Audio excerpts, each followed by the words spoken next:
ولی من اینو به شما بگم که یک روزی بلال 1/5 اسلام بوده.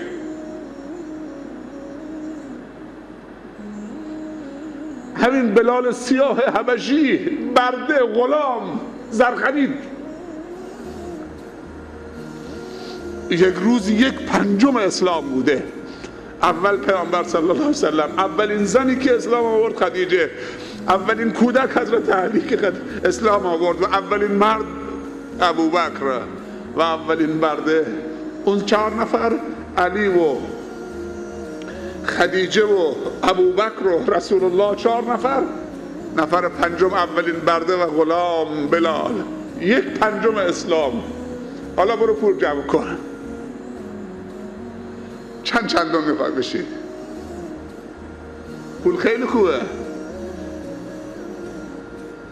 به شرطی که فقر نفروشی، مردم رو اسیر نکنی با پولت، جامعه رو از ایمان توهی نکنی با پولت، با یک عروسی غیر شرعی.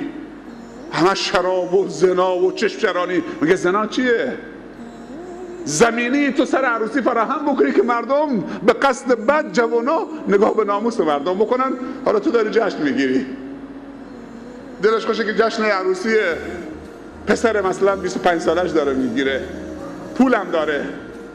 زمینی رو فراهم میکنه، ارکسترای مبتذل و فلان و که جوانا شراب بخورن، زنا بیان برقصن، جوانا چشمچرانی بکنن.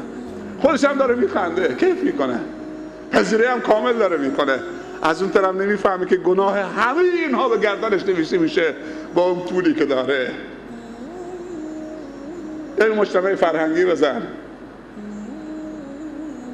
یک کتابخونه بزن، یک کارهای خیر بکن.